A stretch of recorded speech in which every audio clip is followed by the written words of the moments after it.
It's a legitimate company, nagkaroon ng bidding, nagka-pandemic. After the pandemic, ipinagpatuloy yung project, pero hindi na tuloy. Bakit? It bothers me so much that there's like a more than ₱1 billion project which we were expecting to be functioning way back in 2018 up to the current year.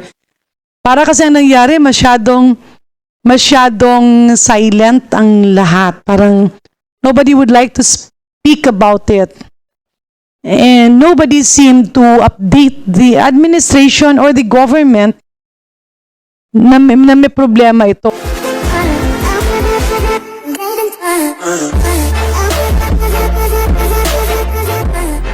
Next to ask question is Representative Garin. Thank you, Madam Chair. And of course, good, happy rainy afternoon to the Deped family.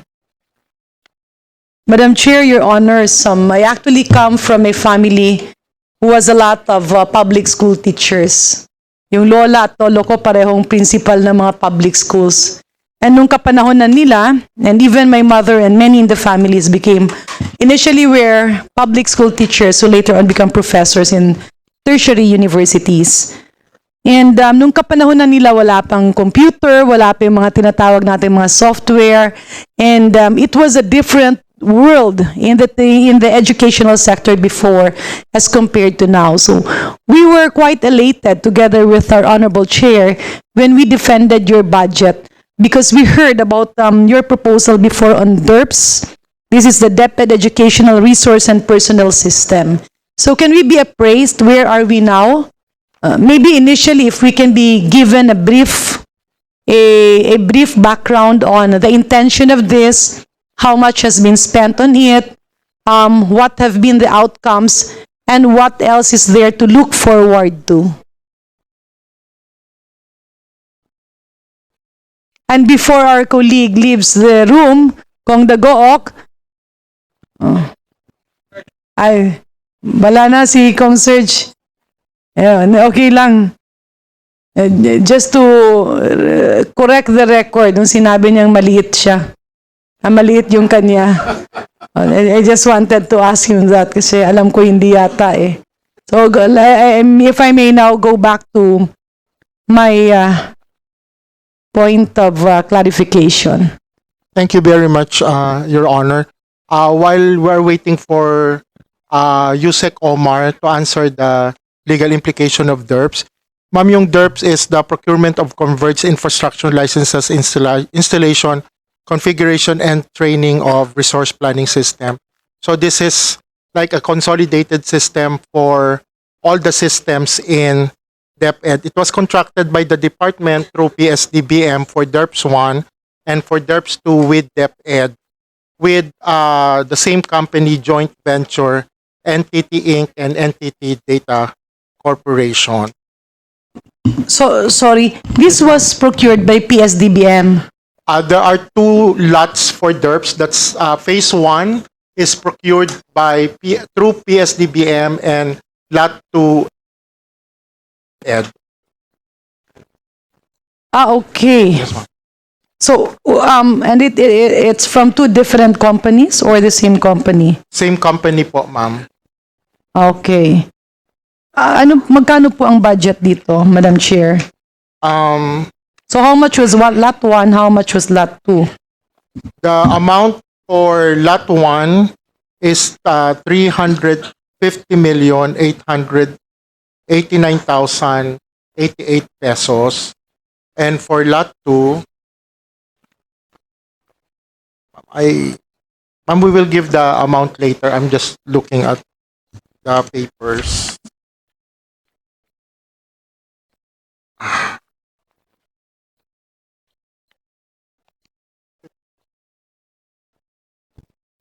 For lot 2, ma'am, 697 million. Okay. And so basically, we were quite excited about this project because it was talking about the public schools of the future framework. So that was in 2019, and we are now in 2023. So may we be appraised as to what was What are the inclusions of Lot 1? What are the inclusions of Lot 2? Where are we now? And what do we expect? Your Honor, may we refer you to our USEC for Legal, USEC Omar. Yusek Omar, you're recognized. Thank you, Madam Chair. I beg to defer to the Director for Admin because this is their project and they would know the details. We can discuss later, ma'am, on what actions the Deped has taken by way of investigating the matter. But I respectfully... Wait, Madam Chair, I'm just a little bit confused. This is a project of the admin. Okay. And why is it that it's being referred to legal? Well, ma'am, because it has been the directive within DepEd to conduct an investigation pursuant to the, not just pursuant to the AOM, but because the previous administration has already directed an administrative investigation of the circumstances surrounding the case. So this is a subject of AOM, like audit observation Yes, memo. Yes, ma'am, of the COA. So Okay, Lot 1 was 2019. Is what is a 2019 procurement, ang Lot 1? yes, can we refer the matter back to Director Pitagan, please? Yes, ma'am, for Lot 1, it's 2018.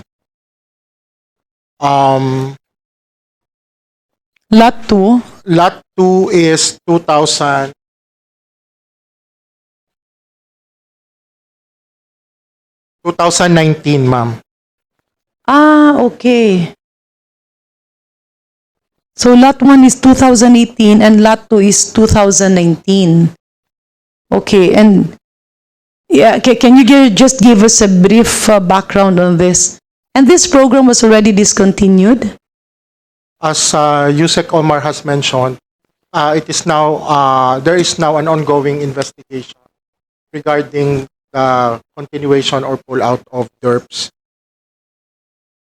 Okay, because it's in the website. That's why I came across this. It says the 2019 DepEd Enterprise Resource Planning System. Yes. A DERPS. So the status now is it has been suspended, parang ganon. Or can we go to the rationale of this first brief background and then we can go to the legal situation of this? Ma'am, as mentioned earlier, the DERPS is a consolidated system. It is an ERP, an enterprise resource system, in which most of the systems in DepEd would be connected. The intent of the project is for all the information systems, namely the procurement and fixed asset, inventory, and project management, as well as the HRIS, to be included in that particular resource system, so that all the systems will be integrated, collaborate with one another, as well as corresponding databases, practices, and processes. That's the intent of an ERP. Okay, and what happened?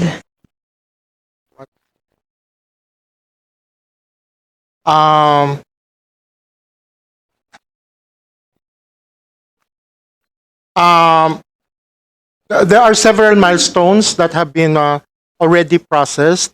The inception report was completed in October 2018.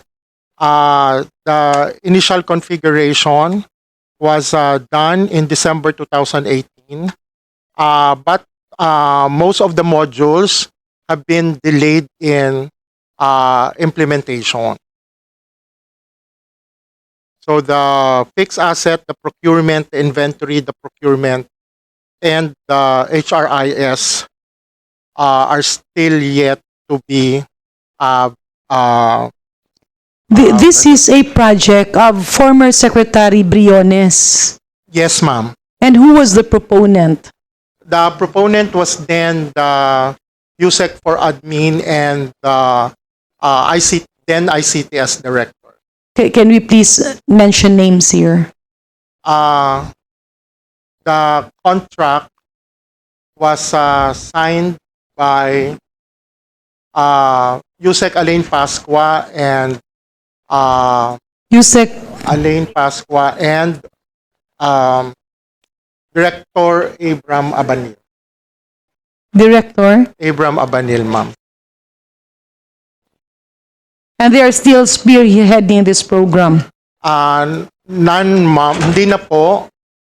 Yusek Pascua already left Deped in 2022, and I am now the current ICTS director starting January 2023. Okay. How much has been spent on this program? We already paid for lot 1. I just have to check that.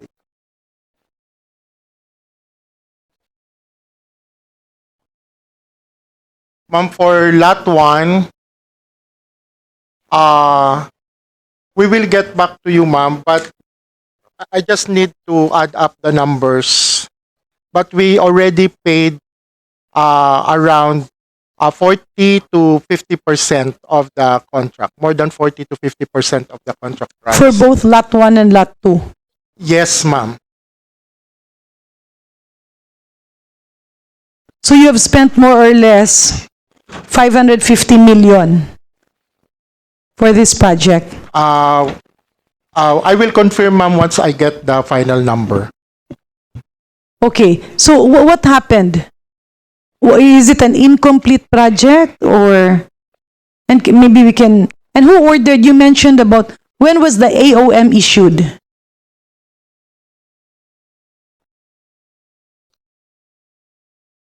No, I hope you won't mind, no? Kasi nakakapanghinayang. Parang meron tayong 1 bilyong project at binigay naman yung pondo, thinking na talagang maganda ito. And then here we are realizing na more than half, parang nagtapon ng 550 million. We have representative from COA here. Maybe we can hear from And maybe we can... Imelda Celso. Oh, yeah, we to can shed look light into on this, the yes. question of Congresswoman Garin.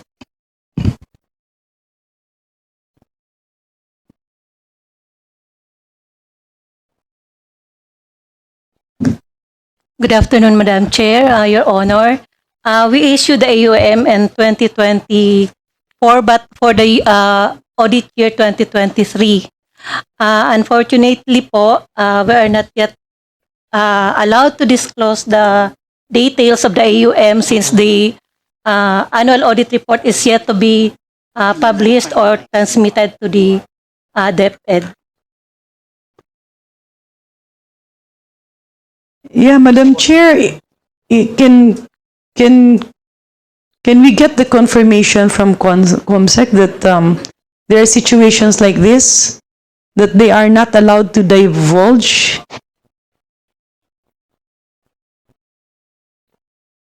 Okay. So ito is 2023.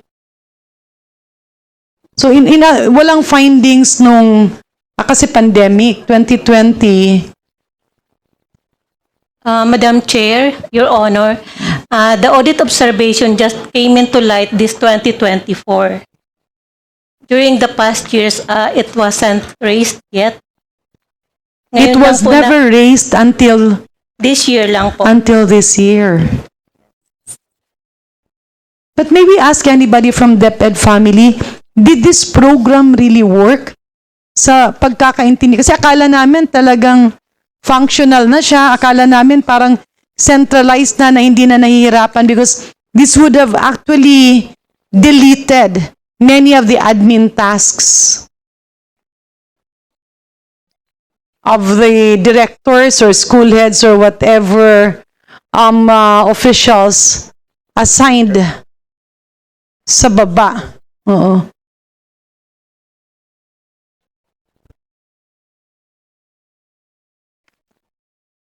So anybody who can... Bali, itong project na to, sinimulan ng 2018, pinondohan ulit ng 2019, na award, na simulan, pero walang nangyari, hindi nagamit, parang ganon. Was it ever used? As far as the initial appreciation of the current ICTS administration, we are asking the pertinent end user regarding the system. Say, for example, if it's HRIS, naturally we would refer to the HR department if the corresponding HRIS through in DERPS had been utilized. If it's a procurement or if it's an inventory. But, correct me if I'm wrong. My understanding is that DERPS is like one big project that's Yes. supposed to be to professionalize the whole Yes. DepEd department. Yes. So, ang tanong, nagamit ba siya o hindi? Or is the budget of more than 1 billion pesos enough to complete this project? Well, if the question is whether the 1 billion is enough to conduct an ERP in any particular organization, I think it's enough. But to answer your question, whether the information system that are logged inside DERPS are running and being utilized by the department, as for the initial appreciation, none of the system is currently running in the department. So, 9 out of? None, ma'am. None? None. Hindi, none or 9? None, ma'am. Wala po. Wala pa pong nagagamit. Currently, Why? lahat ng Siguro naman somebody in DepEd can respond to this.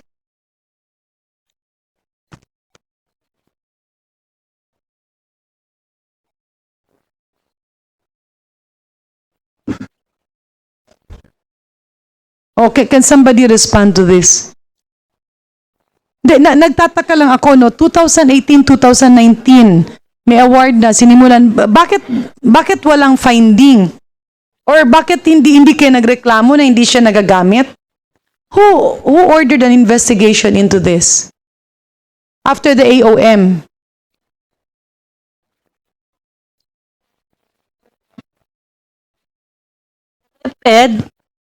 The DepEd had submitted a request for fraud audit on that matter because of our AUM.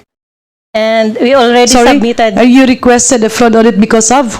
of our What's- AUM, ma'am. Of the AOM? Yes, ma'am. Okay. So, an evaluation report had been submitted to the Commission on Audit for the for the request of fraud audit, ma'am. Yeah, Madam Chair, can we request the Department of Education, the Commission on Audit to give this committee a copy of the outcome of the fraud audit?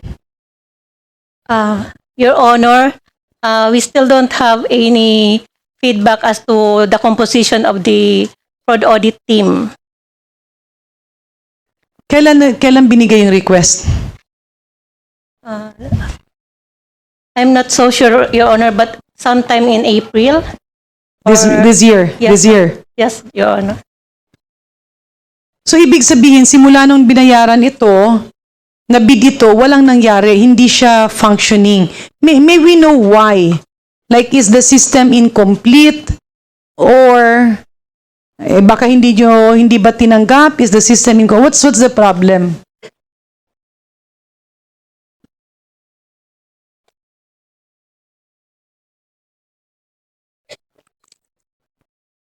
Who will answer? Or other answers to the question?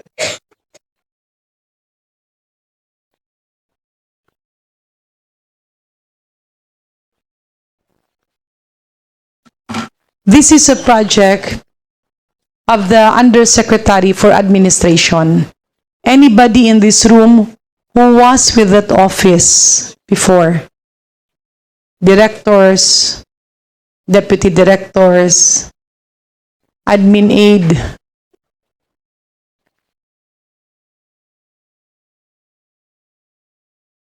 Wala. Madam Chair, can I move that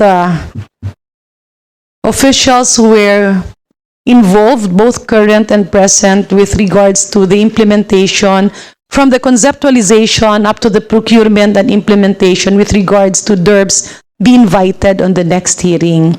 And may I also be, furthermore, Madam Chair, I move that we also invite the Commission on Audit Central Office to shed light on this matter. The chair directs the secretary, the committee secretary, to take note on the request of Honorable Garin, and considering the time element that we have, I think the question may be raised during the budget hearing, because that will be the next schedule of the Committee on Appropriations. So wala na yung oversight, Yeah. one hearing I lang? was told the oversight hearing will only be until today, but we can ask further questions during the budget hearing. Because, Or would, Madam Chair, would the Honorable Congresswoman agree if we require Deped family to submit a complete report? yeah, maybe a Status report report? on this, If yes. we can ask them for documents that will somehow answer the query of Yeah, Your Honor. because, Madam Chair, it bothers me so much that there's like a more than ₱1 billion project which we were expecting to be functioning way back in 2018 up to the current year. Para kasi ang nangyari, masyadong silent ang lahat. Parang nobody would like to speak about it. And nobody seemed to update the administration or the government na may problema ito. Can we ask, Madam Chair, the USEC for legal matters? Kasi kanina, he wanted to say something. Sorry, medyo na, we're out of words about this. We thought it was a program that was already functioning and could have been copied by the other agencies. Yes, Madam Chair, to respond on this matter, just to be clear, ma'am, the DERPS 1 was undertaken through PSDBM. Okay. And DERPS 2, which is a continuation, the way I understand it, of DERPS 1 was undertaken by the Deped Central Office. Was DERPS 1 completely delivered? Ma'am, I don't believe so. Again, but the details of that, we defer to the admin strand or the IT director. I think both were not completely delivered. For DERPS 2, in fact, this project was undertaken by the Central Office through the previous administration. We already also sought the termination of that project upon the recommendation of the end user and the procurement strand because of delay in the delivery of the milestones. We sought the termination following the procedure under procurement law, and the response of the supplier is that this matter or this dispute will be now submitted for arbitration in line with the mandatory ADR provision of the contract. As to the actions taken by the Deped Central Office, Did they not write you? Kasi if they're seeking for an arbitration, it simply means that they probably have documents to prove that they wanted to continue with the project, but they were not being allowed to do so. Who's the company involved?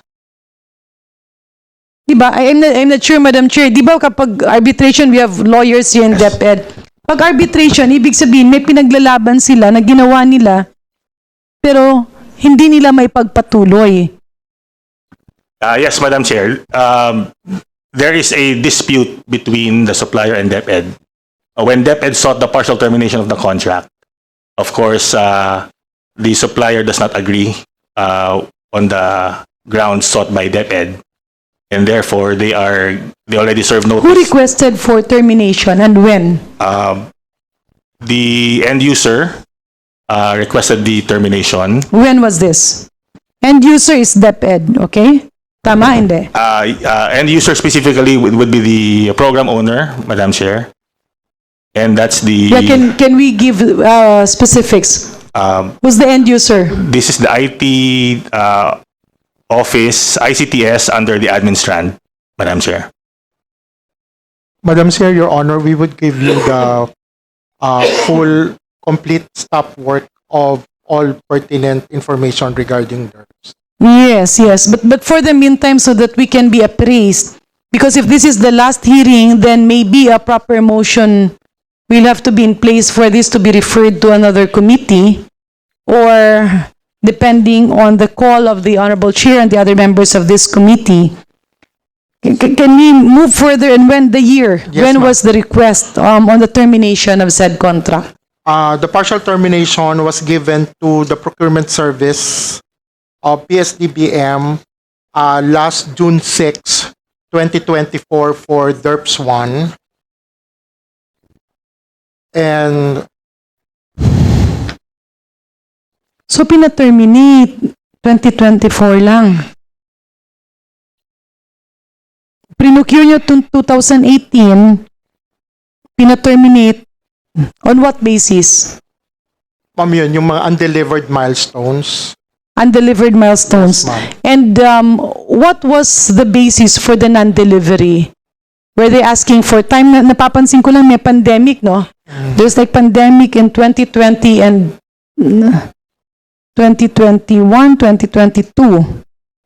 They could have resumed 2023. Did they attempt to resume? Or pinabayaan na lang talaga?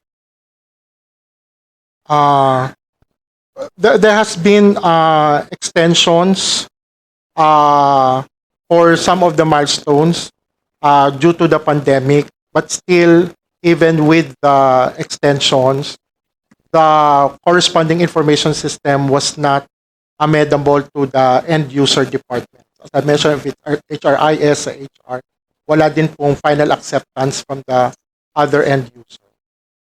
Yung mga information Gano system. ka, yung extension, gano katagal? Ma'am, yung extension approved. The first extension were given for milestone 4, totaling to. Ma'am, we will give you the updated CSW.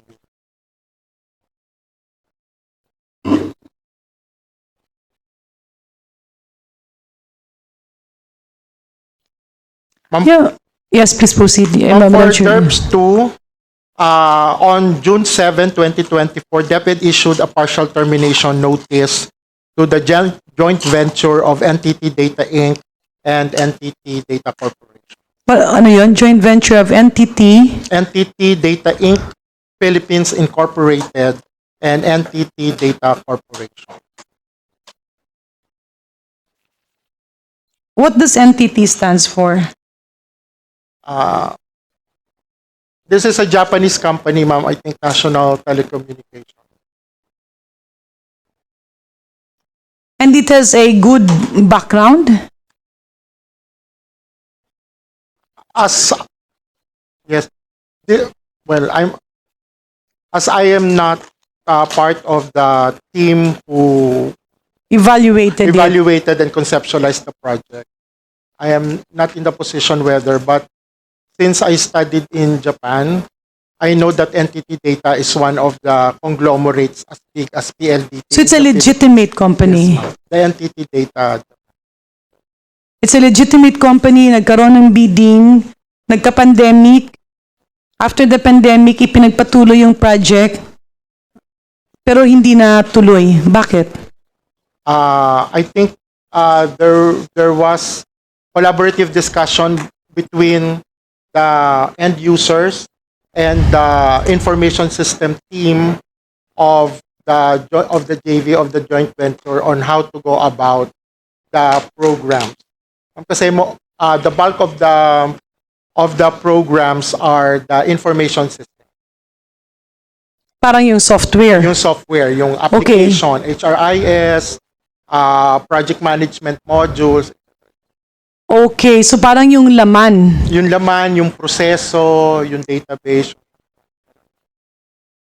Were they willing to implement those?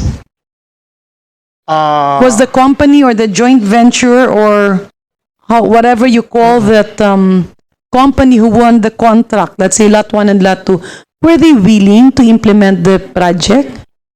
Or talagang umalis sila, naglayas, binitiwan, hindi na kayo sinagot? Were there communications from their end to your office?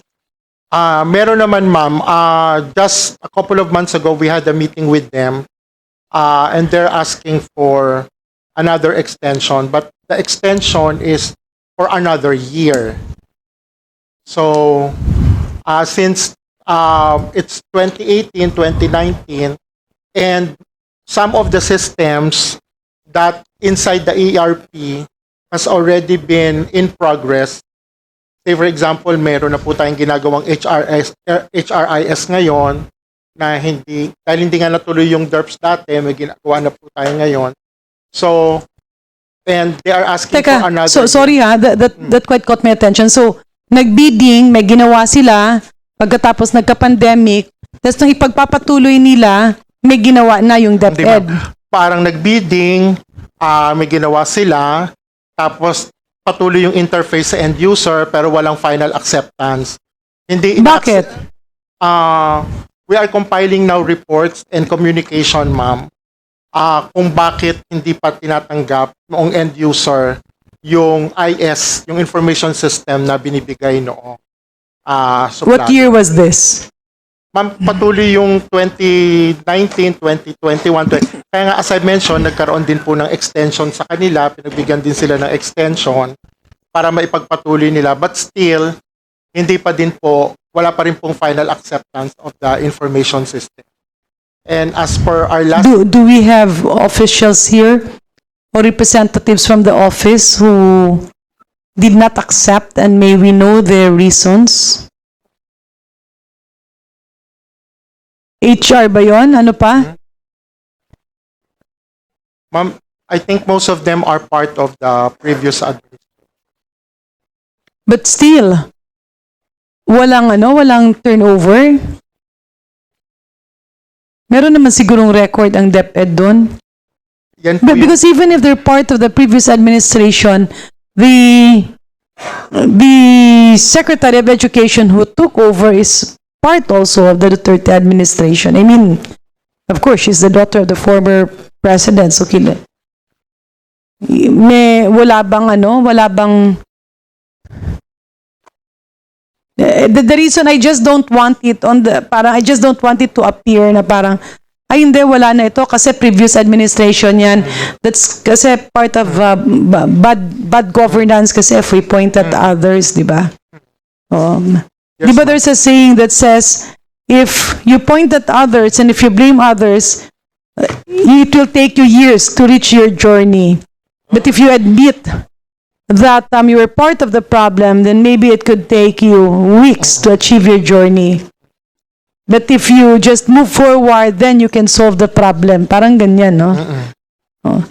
Kasi ngayon, nasa blank wall tayo. If you've spent almost more than 1 billion pesos, and then this is, tapos ginawa na pala, kaya hindi na pwedeng tanggapin, iti-terminate na kasi gumawa rin kayo ng sarili. And what was more prudent to do? Have your own IT system or pursue the agreement before? Say for example, ma'am, we are in IS, so we develop it in-house without any additional cost except for our personnel. But since matagal na po yung time na nag-elapse, tapos nga we don't know yet whether wala pa ding acceptance ng end user doon sa mga information system. So ang ginawa pa lang natin ma'am ngayon, well, from ICTS is the HRIS. May ginawa na po kami. HRIS is Human Resource Information System. Yes, ma'am. So yun muna yung sinimula namin, ma'am, kasi nga hindi pa natutuloy yung Pero bakit hindi matuloy-tuloy? May rason yan eh. Ayaw ba nila? Or ayaw nyo silang harapin? Or hindi ba sila humaharap? There are just a lot of missing pieces in the picture. Kasi parang doktor at pasyente yan. Sasabihin ng pasyente, ay hindi ako ginamot ng doktor. Sabi din naman ng doktor, hindi ka naman pumunta sa akin para konsultahin ka. tapos nagkasuhan na sila, at the end of the day, then it's very disadvantageous to the Filipino people. Kasi dapat sa bawat hakbang na tinatalakay natin, andun palagi yung concern for the Filipino people, for the general public, for the education sector. And how can you work efficiently on this? Kung parang sa ngayon, wala. We can't pick up, we're all facing a blank wall. So what happened there? Ayaw nyo? Or meron ba silang problema? Or is this a bogus company? Or is it a legit company?